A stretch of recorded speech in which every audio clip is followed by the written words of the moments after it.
ये है दिल्ली दर्पण।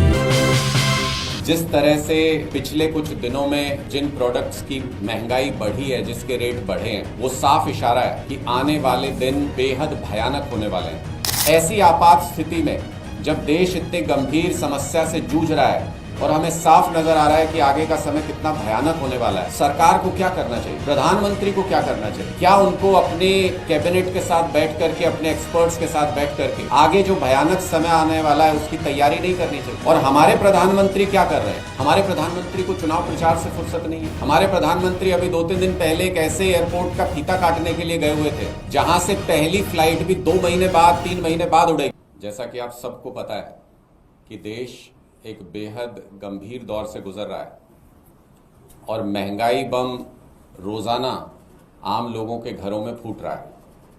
सरकार इसको चैनलाइज करने का प्रयास कर रही है ताकि इसका असर अभी दिखाई ना दे, क्योंकि कुछ ही दिनों में कई स्टेट्स के अंदर चुनाव है और भारतीय जनता पार्टी की सरकार को चुनाव के अलावा किसी और चीज़ की चिंता होती नहीं है।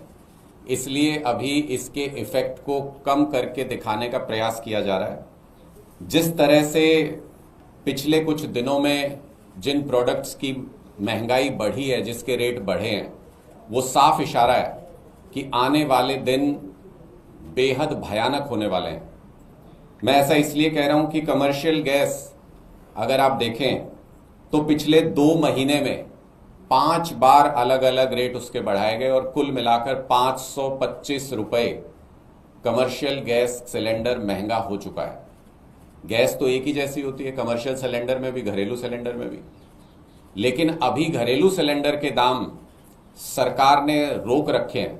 अगर समस्या है तो दोनों में ही है, और इसलिए रोक रखे हैं कि जैसे ही चुनाव निपटेगा तो ये सारी वसूली सरकार आम लोगों से कर लेगी। इसके साथ साथ जैसे ही कमर्शियल सिलेंडर महंगा हुआ, होटलों में खाना महंगा हो गया सब जगह पर। जैसे ही कमर्शियल सिलेंडर महंगा हुआ, होटलों में खाना महंगा हुआ, तो खाने की डिलीवरी महंगी कर दी है जितने भी एग्रीगेटर्स हैं उन्होंने। फिर आप देखिए प्रीमियम पेट्रोल, अगर आप देखें तो 15 रुपए महंगा हो चुका है पिछले 1 महीने के अंदर अंदर। अगर हम देखें सीमेंट के बैग 50 रुपए से 100 रुपए तक महंगे हो चुके हैं। जेट फ्यूल जिस तरीके से आज उसके प्राइस बढ़ाए गए हैं, डोमेस्टिक में 8.5% और इंटरनेशनल जो फ्लाइट्स हैं उनके लिए 114% से ज़्यादा बढ़ा दिए गए हैं। इसका सीधा असर एयर फेयर पे होने वाला है। 500 रुपये डोमेस्टिक फ्लाइट का एक एस्टिमेट है लगभग कि वो इमीडिएटली बढ़ जाएगा, और इंटरनेशनल फ्लाइट का $200 से ज़्यादा उसके टिकट के दाम बढ़ जाएंगे। जो आम घरों में इस्तेमाल होने वाली चीज़ें हैं, जैसे रोज़मर्रा की ज़िंदगी में ब्रेड इस्तेमाल होता है, पता भी नहीं चला 30 रुपये का 35 रुपये हो गया उसका प्राइस, अचानक से रेट बढ़ गया। जूते चप्पल 25% तक महंगे हो गए हैं। और तो और इस आग में घी डालने का काम सरकार भी कर रही है। टोल टैक्स भी 5% महंगा कर दिया है। जो इंटरनेशनल क्राइसिस की वजह से जो बर्डन आ रहा है वो तो आ ही रहा है। सरकार आग में घी डालने का काम कर रही है। टोल टैक्स इन्होंने भी अपनी तरफ से जोड़ दिया, उसमें 5% बढ़ा दिया है। ये सारी चीजें क्या इशारा करती हैं? मूल प्रोडक्ट इसका क्रूड ऑयल है, और अगर इन सारी चीजों पर, प्रीमियम पेट्रोल पर, कमर्शियल गैस पर, सीमेंट पर, इन सारी चीजों पर, जेट फ्यूल पर अगर इस तरीके से दाम बढ़ रहे हैं और इतनी तेजी से दाम बढ़ रहे हैं, तो ये साफ इशारा है कि आम लोगों के ऊपर भी ये आफत बहुत जल्द फूटने वाली है। और सरकार ने सिर्फ और सिर्फ चुनाव की दृष्टि से घरेलू कस्टमर के लिए बढ़ने से इसको रोका हुआ है। दूसरी तरफ ऐसी आपात स्थिति में जब देश इतने गंभीर समस्या से जूझ रहा है और हमें साफ नजर आ रहा है कि आगे का समय कितना भयानक होने वाला है, सरकार को क्या करना चाहिए, प्रधानमंत्री को क्या करना चाहिए? क्या उनको अपने कैबिनेट के साथ बैठ करके, अपने एक्सपर्ट्स के साथ बैठ करके आगे जो भयानक समय आने वाला है उसकी तैयारी नहीं करनी चाहिए? और हमारे प्रधानमंत्री क्या कर रहे हैं? हमारे प्रधानमंत्री को चुनाव प्रचार से फुर्सत नहीं है। हमारे प्रधानमंत्री अभी 2-3 दिन पहले एक ऐसे एयरपोर्ट का फीता काटने के लिए गए हुए थे जहां से पहली फ्लाइट भी 2 महीने बाद, 3 महीने बाद उड़ेगी, लेकिन प्रधानमंत्री जी को फीता काटना था, जरूरी है उनके लिए। कल हमारे प्रधानमंत्री जी कहीं रोड शो कर रहे थे, कहीं रैली कर रहे थे गुजरात के अंदर, म्यूजियम का इनॉग्रेशन कर रहे थे, कहीं रेल को हरी झंडी दिखा रहे थे। आज हमारे प्रधानमंत्री आसाम में चाय की पत्तियां तोड़ते हुए नजर आ रहे हैं।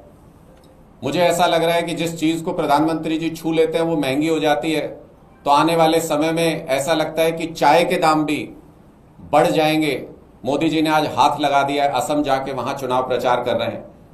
क्या ये प्रधानमंत्री को शोभा देता है कि जिस वक्त पूरे देश में आम लोगों के घरों पर आफत टूट रही है, जिस वक्त पूरा देश महंगाई के डर से खौफ में है, जिस वक्त लोग लाइनों में लगे हुए हैं उनको सिलेंडर नहीं मिल रहे हैं, जिस वक्त लोग लाइनों में लगे हुए हैं इस समस्या को लेके कि उनको पेट्रोल कल मिलेगा कि नहीं मिलेगा, वो इस संशय में है, और प्रधानमंत्री जी आने वाले गंभीर संकट से जूझने की बजाय, उस पर काम करने की बजाय, प्रधानमंत्री जी चुनाव प्रचार कर रहे हैं, प्रधानमंत्री जी फीता काट रहे हैं, प्रधानमंत्री जी जगह जगह जाके चुनावी रैलियां कर रहे हैं।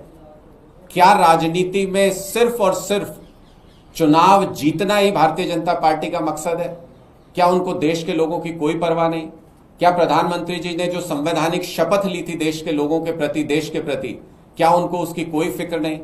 पहले पूरे देश को इस आफत में झोंका प्रधानमंत्री नरेंद्र मोदी जी ने, और अब इससे बचाने का कोई उपाय नहीं कर रहे हैं। अल्टीमेटली बाद में जब समस्या के बीच में देश होगा, अभी से पलायन शुरू कर दिया है शहरों से, जो लेबर क्लास है, जो गरीब लोग हैं, उन्होंने अभी से शिफ्ट करना शुरू कर दिया है। क्यों? क्योंकि मिडिल क्लास या कोई अमीर व्यक्ति तो कहीं से भी 5,000 का भी ब्लैक में सिलेंडर मिल रहा है तो मरता क्या ना करता, कोई व्यक्ति ले रहा है उसको। लेकिन जो गरीब व्यक्ति है जिसके पास सिलेंडर है ही नहीं, जो रोजाना छोटे सिलेंडर में 1-1 किलो गैस भरवा के अपना काम चलाता था, उसके पास तो कोई लीगल रेमेडी भी नहीं है, उसके पास तो कोई तरीका भी नहीं है इस आफत से बचने का। वो ब्लैक में भी लेता है तो उसको 1 किलो गैस 500 रुपए में मिल रही है, और सरकार इसकी रोकथाम के लिए, ये ब्लैक मार्केटिंग रोकने के लिए, सप्लाई सुनिश्चित करने के लिए कुछ नहीं कर रही है। कह रहे हैं हमारे पास स्टॉक है, स्टॉक है। अगर स्टॉक है तो जहां 1-1 किलोमीटर की लाइनें लगी हुई है वहां पे 2 ट्रक भिजवा दीजिए, 3 भिजवा दीजिए, 4 भिजवा दीजिए। कोई कितने सिलेंडर भरवा लेगा? जितने घर में होंगे उतने ही तो सिलेंडर भरवाएगा। कहीं और जाके प्रधानमंत्री जी जैसा कहते हैं नाले में थोड़ी गैस स्टोर कर लेगा। तो इसका मतलब कि आप जो असली तस्वीर है वो देश को दिखाना नहीं चाहते, जो असली संकट है उसके ऊपर प्लानिंग नहीं करना चाहते, और देश को जबरदस्ती एक ऐसी आफत की तरफ मोड़ रहे हैं।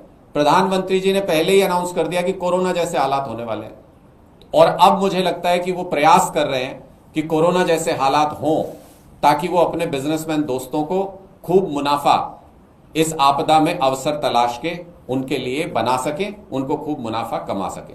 आपके कोई सवाल है तो आप पूछ सकते हैं। लेटेस्ट खबरों के लिए सब्सक्राइब करें हमारा YouTube चैनल या फिर लॉग ऑन करें www.delhidarpantv.com। खबरों की कवरेज और विज्ञापनों के लिए संपर्क करें।